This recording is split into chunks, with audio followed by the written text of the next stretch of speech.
भारतीय साझेदारी अधिनियम 1932।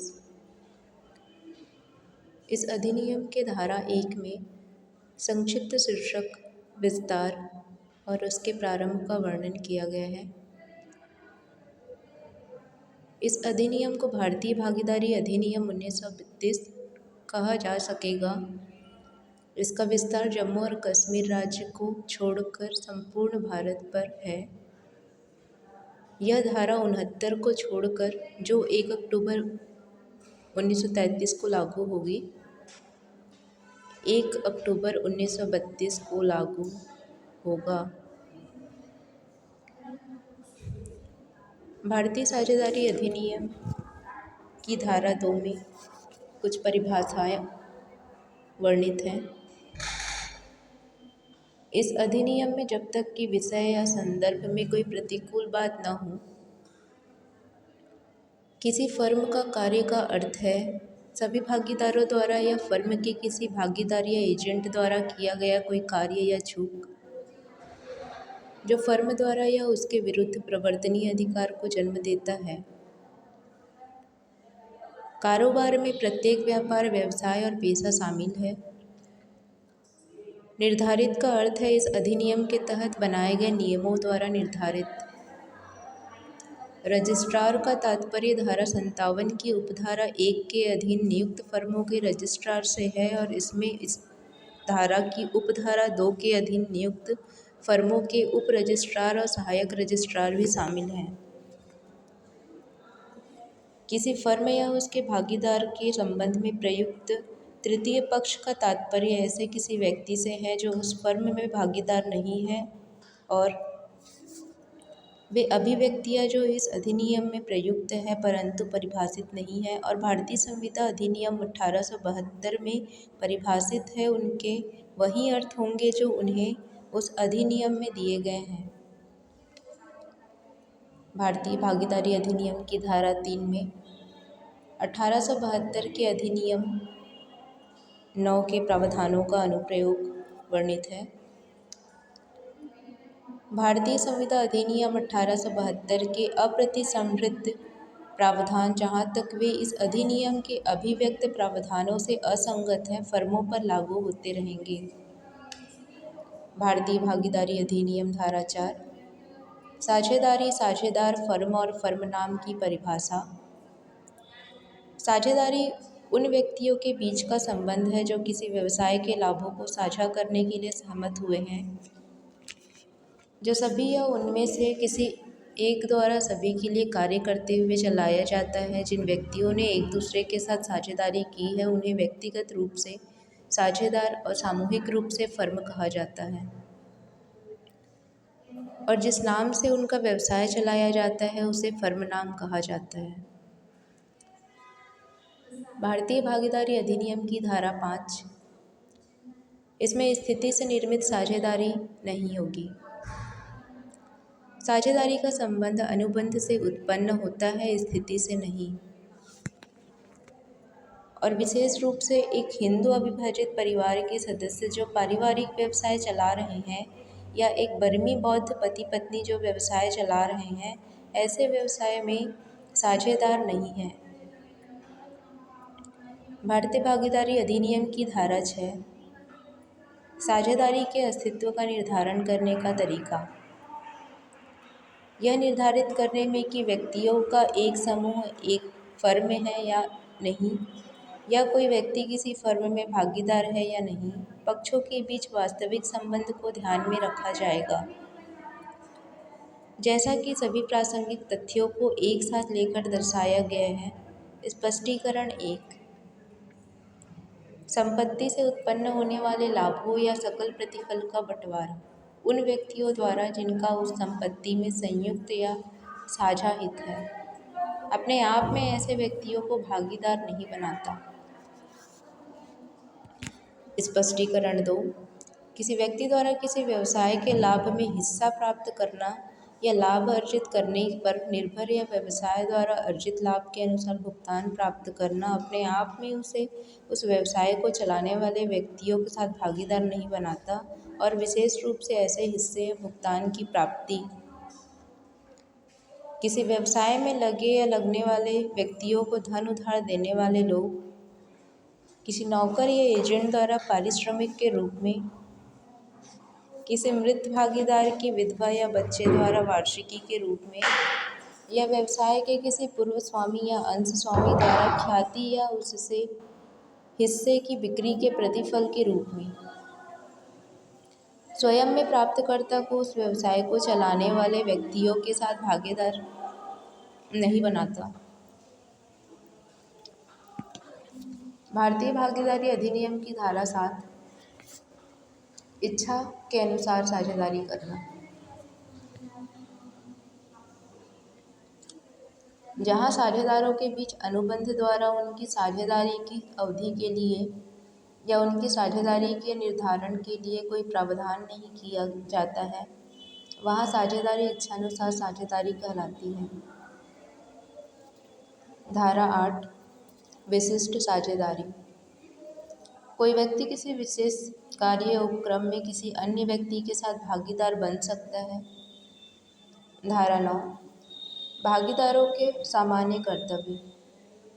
भागीदार फर्म के व्यवसाय को अधिकतम सामान्य लाभ के लिए चलाने, एक दूसरे के प्रति न्याय संगत और वफादार रहने और फर्म को प्रभावित करने वाले सभी बातों का सही लेखा जोखा और पूरी जानकारी किसी भी भागीदार, उसके उत्तराधिकारी या कानूनी प्रतिनिधि को देने के लिए बाध्य है। धारा 10 धोखाधड़ी से हुई हानि की क्षतिपूर्ति का कर्तव्य। प्रत्येक भागीदार फर्म के व्यवसाय के संचालन में अपने धोखे से हुई किसी भी हानि के लिए फर्म को क्षतिपूर्ति करेगा। इस अधिनियम की धारा 11 में भागीदारों के बीच अनुबंध द्वारा भागीदारों के अधिकारों और कर्तव्यों का निर्धारण करने की बात रखी गई है। इस अधिनियम के उपबंधों के अधीन रहते हुए किसी फर्म के भागीदारों के पारस्परिक अधिकार और कर्तव्य भागीदारों के बीच अनुबंध द्वारा निर्धारित किए जा सकते हैं और ऐसा अनुबंध व्यवहार के किसी क्रम द्वारा अभिव्यक्त या निहित हो सकता है। ऐसे अनुबंध में सभी भागीदारों की सहमति से परिवर्तन किया जा सकता है और ऐसी सहमति व्यवहार के किसी एक क्रम द्वारा अभिव्यक्त या निहित हो सकती है। व्यापार अवरोध समझौते। भारतीय अनुबंध अधिनियम 1872 की धारा 27 में किसी बात के होते हुए भी ऐसे अनुबंधों में यह प्रावधान हो सकता है कि कोई भागीदार, जब तक वह भागीदार है, फर्म के व्यवसाय के अलावा और कोई अन्य व्यवसाय नहीं करेगा। धारा 12 व्यवसाय का संचालन करना। भागीदारों के बीच अनुबंध के अधीन रहते हुए प्रत्येक भागीदार को व्यवसाय के संचालन में भाग लेने का अधिकार है। प्रत्येक भागीदार व्यवसाय के संचालन में अपने कर्तव्यों का पूरी लगन से पालन करने के लिए बाध्य है। व्यवसाय से संबंधित सामान्य मामलों के संबंध में उत्पन्न होने वाले किसी भी मतभेद का निर्णय भागीदारों के बहुमत द्वारा किया जा सकता है और प्रत्येक भागीदार को मामले के निर्णय से पूर्व अपनी राय व्यक्त करने का अधिकार होगा, परंतु सभी भागीदारों की सहमति के बिना व्यवसाय की प्रकृति में कोई परिवर्तन नहीं किया जा सकता। प्रत्येक भागीदार को फर्म के किसी भी पुस्तक तक पहुंच, उसका निरीक्षण और प्रतिलिपि बनाने का अधिकार है। किसी भागीदार की मृत्यु की स्थिति में उसके उत्तराधिकारी या कानूनी प्रतिनिधि या उनके विधिवत अधिकृत एजेंटों को फर्म की किसी भी पुस्तक तक पहुंचने, उसका निरीक्षण करने और उसकी प्रतिलिपि बनाने का अधिकार होगा। भारतीय भागीदारी अधिनियम की धारा 13 पारस्परिक अधिकार और दायित्व साझेदारों के बीच अनुबंध के अधीन है। कोई साझेदार व्यवसाय के संचालन में भाग लेने के लिए पारिश्रमिक प्राप्त करने का हकदार नहीं है। साझेदार अर्जित लाभ में समान रूप से हिस्सा लेने के हकदार हैं और फर्म को होने वाली हानि में समान रूप से योगदान देंगे। जहां कोई साझेदार अपने द्वारा निवेशित पूंजी पर ब्याज का हकदार है, वहां ऐसा ब्याज केवल लाभ में से देय होगा। कोई साझेदार व्यवसाय के प्रयोजनों के लिए उस पूंजी की राशि से अधिक कोई भुगतान या अग्रिम देता है जिसके लिए वह निवेश करने के लिए सहमत हुआ है, तो वह उस पर 6% प्रति वर्ष की दर से ब्याज पाने का हकदार है। फर्म किसी भागीदार को उसके द्वारा किए गए भुगतानों और देनदारियों के संबंध में क्षतिपूर्ति करेगी। व्यवसाय के सामान्य और उचित संचालन में और किसी आपात स्थिति में फर्म को नुकसान से बचाने के उद्देश्य से ऐसा कार्य करने में जैसा कि सामान्य विवेक वाले व्यक्ति द्वारा अपने मामले में समान परिस्थितियों में किया जाएगा। और कोई भागीदार फर्म के व्यवसाय के संचालन में अपनी जानबूझकर की गई उपेक्षा के कारण फर्म को हुई किसी भी हानि के लिए क्षतिपूर्ति करेगा। भारतीय भागीदारी अधिनियम की धारा 14 में फर्म की संपत्ति का वर्णन किया गया है। भागीदारों के बीच अनुबंध के अधीन फर्म की संपत्ति में वह सभी संपत्ति और संपत्ति में अधिकार और हित शामिल है जो मूल रूप से फर्म के स्टॉक में लगाए गए थे या फर्म द्वारा या उसके लिए फर्म के उद्देश्यों और व्यवसाय के दौरान खरीद या अन्यथा द्वारा अर्जित किए गए थे, और इसमें व्यवसाय की सद्भावना भी शामिल है। जब तक विपरीत आशय प्रकट न हो, फर्म के धन से अर्जित संपत्ति और संपत्ति में अधिकार और हित फर्म के लिए अर्जित माने जाएंगे। भारतीय भागीदारी अधिनियम की धारा 15 फर्म की संपत्ति का उपयोग। भागीदारों के बीच अनुबंध के अधीन फर्म की संपत्ति भागीदारों द्वारा विशेष रूप से व्यवसाय के प्रयोजनों के लिए धारित और उपयोगी की जाएगी। इस अधिनियम की धारा 16 में भागीदारों द्वारा अर्जित व्यक्तिगत लाभ का उल्लेख किया गया है।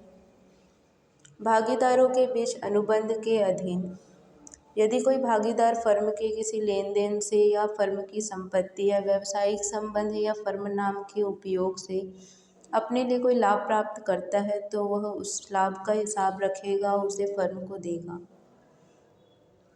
यदि कोई भागीदार फर्म के समान प्रकृति का और उसके साथ प्रतिस्पर्धा करने वाला कोई व्यवसाय करता है, तो वह उस व्यवसाय में अपने द्वारा अर्जित सभी लाभों का हिसाब रखेगा और उसे फर्म को देगा। इस अधिनियम की धारा 17 में फर्म में परिवर्तन के बाद भागीदारों के अधिकार और कर्तव्य का वर्णन किया गया है। भागीदारों के बीच अनुबंध के अधीन जहाँ किसी फर्म के गठन में परिवर्तन होता है, पुनर्गठित फर्म में भागीदारों के पारस्परिक अधिकार और कर्तव्य यथासंभव वही रहेंगे जहाँ परिवर्तन से ठीक पहले थे। फर्म की अवधि समाप्त होने के बाद जहाँ एक निश्चित अवधि के लिए गठित फर्म उस अवधि की समाप्ति के बाद भी व्यवसाय जारी रखती है, भागीदारों के पारस्परिक अधिकार और कर्तव्य वही रहते हैं जो समाप्ति से पहले थे, और जहाँ तक वे स्वेच्छा से साझेदारी की घटनाओं के अनुरूप हो सकते हैं और जहाँ अतिरिक्त उपक्रम किए जाते हैं। जहाँ एक या एक से अधिक साहसिक कार्य या उपक्रम करने के लिए गठित फर्म अन्य साहसिक कार्य या उपक्रम करती है, वहाँ अन्य साहसिक कार्यों या उपक्रमों के संबंध में भागीदारों के पारस्परिक अधिकार और कर्तव्य वही होते हैं जो मूल साहसिक कार्यों या उपक्रमों के संबंध में थे। इस अधिनियम की धारा 18 में भागीदार का फर्म का एजेंट होना, इसका वर्णन किया गया है। इस अधिनियम के प्रावधानों के अधीन एक भागीदार फर्म के व्यवसाय के प्रयोजनों के लिए फर्म का एजेंट होता है। इस अधिनियम की धारा 19 में फर्म के एजेंट के रूप में साझेदार का निहित अधिकार है। धारा 22 के प्रावधानों के अधीन साझेदार का वह कार्य जो फर्म द्वारा किए जाने वाले व्यवसाय को सामान्य तरीके से चलाने के लिए किया जाता है, फर्म को बाध्य करता है। इस धारा द्वारा फर्म को बाध्य करने के लिए साझेदार को दिया गया अधिकार उसका निहित अधिकार कहलाता है। किसी भी विपरीत व्यापार प्रथा या प्रथा के अभाव में किसी भागीदार का निहित अधिकार उसे यह अधिकार नहीं देता कि वह फर्म के व्यवसाय से संबंधित किसी विवाद को मध्यस्थता के लिए प्रस्तुत करे। फर्म की ओर से अपने नाम से बैंकिंग खाता खोले। फर्म द्वारा किसी दावे या दावे के किसी भाग का समझौता करे या त्याग करे। फर्म की ओर से दायर किए मुकदमे या कार्यवाही को वापस ले। फर्म के विरुद्ध किसी मुकदमे या कार्यवाही में कोई दायित्व स्वीकार करे। फर्म की ओर से अचल संपत्ति अर्जित करे। फर्म की अचल संपत्ति हस्तांतरित करे या फर्म की ओर से साझेदारी करे। इस अधिनियम की धारा 20 में भागीदार के निहित अधिकार का विस्तार और प्रतिबंध का उल्लेख है। किसी फर्म के भागीदार और भागीदारों के बीच अनुबंध द्वारा किसी भी भागीदार के निहित अधिकार का विस्तार या प्रतिबंध कर सकते हैं।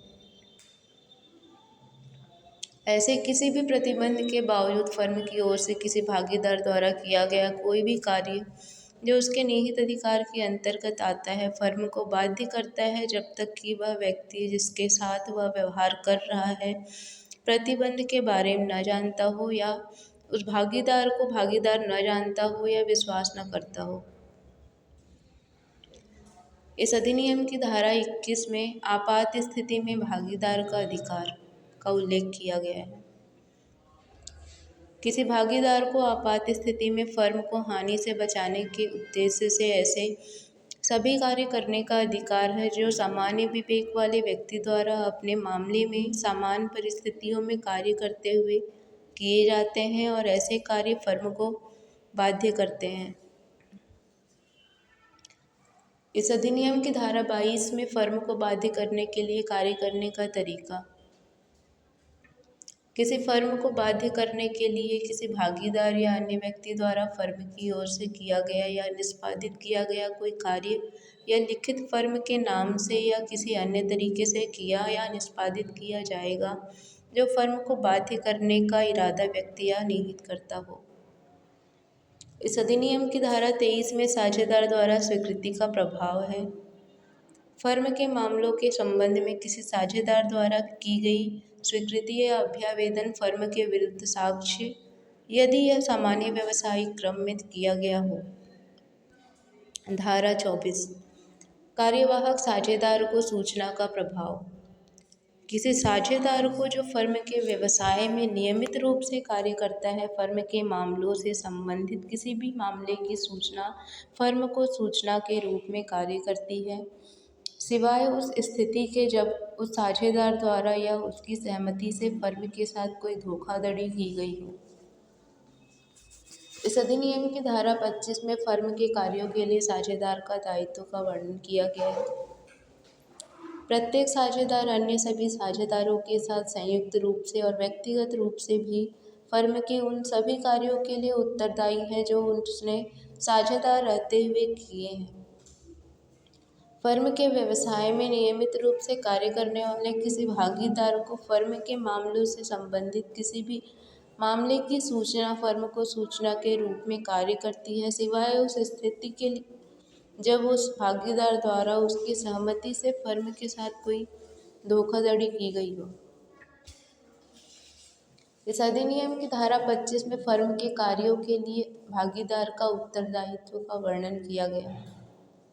प्रत्येक भागीदार अन्य सभी भागीदारों के साथ संयुक्त रूप से और व्यक्तिगत रूप से भी फर्म के उन सभी कार्यों के लिए उत्तरदायी है जो उसने भागीदार रहते हुए किए हैं। इस अधिनियम की धारा 26 में भागीदार के गलत कार्यों के लिए फर्म का दायित्व का वर्णन किया गया है। जहाँ किसी भागीदार द्वारा फर्म के व्यवसाय के सामान्य क्रम में या अपने भागीदारों के अधिकार से कार्य करते हुए गलत कार्य या चूक के कारण किसी तीसरे पक्ष को हानि या क्षति पहुंच जाती है या कोई दंड दिया जाता है तो फर्म उसके लिए भागीदार के समान ही उत्तरदायी है। इस अधिनियम की धारा 27 में भागीदारों द्वारा गलत उपयोग के लिए फर्म का दायित्व का वर्णन किया गया है।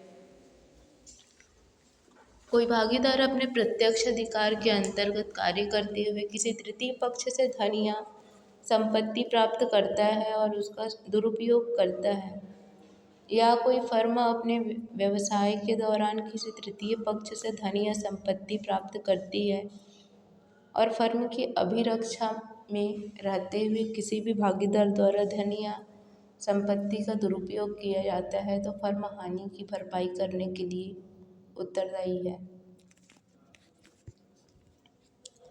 इस अधिनियम की धारा 28 में प्रतिधारण का उल्लेख है। कोई भी व्यक्ति जो मौखिक या लिखित शब्दों द्वारा या आचरण द्वारा स्वयं को किसी भी फर्म में भागीदार होने का प्रतिनिधित्व करता है या जानबूझकर स्वयं को प्रतिनिधित्व किए जाने की अनुमति देता है, वह उस फर्म में भागीदार के रूप में किसी ऐसे व्यक्ति के प्रति उत्तरदायी है जिसने ऐसे किसी प्रतिनिधित्व के आधार पर फर्म को श्रेय दिया है, चाहे वह व्यक्ति जो स्वयं का प्रतिनिधित्व कर रहा है या भागीदार होने का प्रतिनिधित्व कर रहा है, उसे पता हो या न हो कि प्रतिनिधित्व श्रेय देने वाले व्यक्ति तक पहुंच गया है।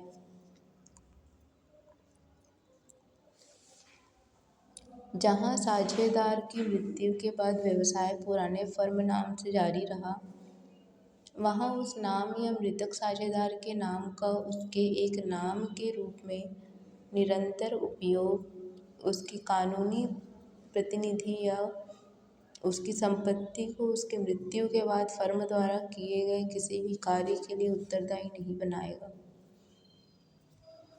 इस अधिनियम की धारा 29 में साझेदार के हित के हस्तांतरित के अधिकार का वर्णन किया गया है। किसी साझेदार द्वारा फर्म में अपने हित का हस्तांतरण, चाहे पूर्ण रूप से या बंधक द्वारा या ऐसे हित पर भार के सृजन द्वारा हस्तांतरित को फर्म के जारी रहने के दौरान फर्म के संचालन में हस्तक्षेप करने का अधिकार नहीं देता है। व्यवसाय के लिए या खातों की मांग करने या फर्म की पुस्तकों का निरीक्षण करने के लिए, लेकिन हस्तांतरित को केवल हस्तांतरित भागीदार के लाभ का हिस्सा प्राप्त करने का अधिकार देता है और हस्तांतरित भागीदारों द्वारा सहमत लाभ का लेखा स्वीकार करेगा। यदि फर्म भंग हो जाती है या यदि हस्तांतरित भागीदार नहीं रहता, तो हस्तांतरित शेष भागीदारों के विरुद्ध फर्म की संपत्तियों का हिस्सा प्राप्त करने का हकदार है, जिसका हस्तांतरण भागीदार हकदार और उस हिस्से का पता लगाने के उद्देश्य से विघटन की तारीख से एक खाते में जमा किया जा सकता है।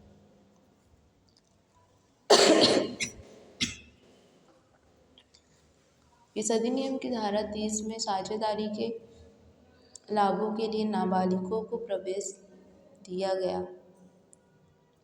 कोई व्यक्ति जो उस कानून के अनुसार नाबालिग है जिसके अधीन वह किसी फर्म में भागीदार नहीं हो सकता, लेकिन उस समय के सभी भागीदारों की सहमति से उसे साझेदारी के लाभों के लिए प्रवेश दिया जा सकता है। ऐसे नाबालिग को फर्म की संपत्ति और लाभ में से ऐसे हिस्से का अधिकार है जिस पर सहमति हो और वह फर्म के किसी भी खाते तक पहुंच सकता है, उसका निरीक्षण कर सकता है और उसकी प्रतिलिपि बना सकता है। ऐसे नाबालिग का हिस्सा फर्म के कार्यों के लिए उत्तरदायी है, लेकिन नाबालिग ऐसे किसी भी कार्य के लिए उत्तरदायी नहीं है। ऐसा अवयस्क फर्म की संपत्ति या लाभ में से अपने हिस्से के खाते या भुगतान के साझेदारों पर मुकदमा नहीं कर सकता, सिवाय इसके कि जब वह फर्म से अपने संबंध तोड़ ले, और ऐसी स्थिति में उसके हिस्से की राशि यथासंभव धारा 48 में निहित नियमों के अनुसार किए गए मूल्यांकन द्वारा निर्धारित की जाएगी, बशर्ते कि एक साथ कार्य करने वाले सभी साझेदार या कोई भी साझेदार जो अन्य साझेदारों को सूचना देकर फर्म को भंग करने का हकदार हो, ऐसे मुकदमे में फर्म को भंग करने का चुनाव कर सकता है और तत्पश्चात न्यायालय उस मुकदमे को विघटन और साझेदारों के बीच खातों के निपटान के लिए एक मुकदमे के रूप में बढ़ाएगा। अवयस्क के हिस्से की राशि साझेदारों के शेयरों के साथ निर्धारित की जाएगी। वयस्क होने के 6 महीने के भीतर या साझेदारी के लाभों में शामिल होने का ज्ञान प्राप्त होने के 6 महीने के भीतर जो भी तारीख बाद में हो, ऐसा व्यक्ति सार्वजनिक सूचना दे सकता है कि उसके फर्म में भागीदार बनने का चुनाव किया है या नहीं बनने का चुनाव किया है। यह ऐसी सूचना फर्म के संबंध में उसकी स्थिति का निर्धारण करेगी, बशर्ते कि यदि वह ऐसी सूचना देने में विफल रहता है तो वह उक्त 6 महीने की समाप्ति पर फर्म में भागीदार बन जाएगा। जहाँ किसी व्यक्ति को किसी फर्म में साझेदारी के लाभों में नाबालिग के रूप में शामिल किया गया है, वहाँ इस तथ्य को साबित करने का भार कि ऐसे व्यक्ति को वयस्क होने के 6 महीने की समाप्ति के बाद किसी विशेष तारीख तक ऐसे प्रवेश का कोई ज्ञान नहीं था, उस तथ्य का दावा करने वाले व्यक्ति पर होगा। जहाँ ऐसा व्यक्ति भागीदार बन जाता है, नाबालिग के रूप में उसके अधिकार और दायित्व उस तिथि तक जारी रहते हैं, उस तिथि को वह भागीदार बनता है। लेकिन वह साझेदारी के लाभों में शामिल होने के बाद से फर्म द्वारा किए गए सभी कार्यों के लिए तीसरे पक्ष के प्रति व्यक्तिगत रूप से उत्तरदायी भी हो जाता है और सेवानिवृत्ति की सूचना दी जाती है, बशर्ते कि सेवानिवृत्ति भागीदार किसी ऐसे तीसरे पक्ष के प्रति उत्तरदायी न हो जो फर्म के साथ लेन देन करता हो बिना यह जाने कि वह एक पक्ष था। उपधारा 3 के अंतर्गत सूचना सेवानिवृत्त भागीदार या पुनर्गठित फर्म के किसी भी भागीदार द्वारा दी जा सकती है। भारतीय भागीदारी अधिनियम 1932 की धारा 33 में भागीदार के निष्कासन का वर्णन किया गया है। किसी भागीदार को भागीदारों के बहुमत द्वारा फर्म से निष्कासित नहीं किया जा सकता, सिवाय इसके कि भागीदारों के बीच सद्भावपूर्वक या अनुबंध द्वारा प्रदत्त शक्तियों के प्रयोग में। धारा 32 के उपधारा 2, 3 और 4 के प्रावधान निष्कासित भागीदार पर इस प्रकार लागू होंगे मानो वह सेवानिवृत्त भागीदार हो। इस अधिनियम की धारा 34 में भागीदार का दिवालियापन होने का उल्लेख है। जहाँ किसी फर्म का कोई भागीदार दिवालिया घोषित किया जाता है, वह उस तिथि से भागीदार नहीं रह जाता जिस तिथि को निर्णय का आदेश दिया जाता है, चाहे फर्म विघटित हो या नहीं। जहाँ भागीदारों के बीच किसी अनुबंध के अंतर्गत किसी भागीदार के दिवालिया घोषित होने पर फर्म विघटित नहीं होती है, वहाँ इस प्रकार घोषित भागीदार की संपत्ति फर्म के किसी भी कार्य के लिए उत्तरदायी नहीं होती है और फर्म दिवालिया द्वारा उस तिथि के बाद किए गए किसी भी कार्य के लिए उत्तरदायी नहीं होती जिस तिथि को निर्णय का आदेश दिया जाता है।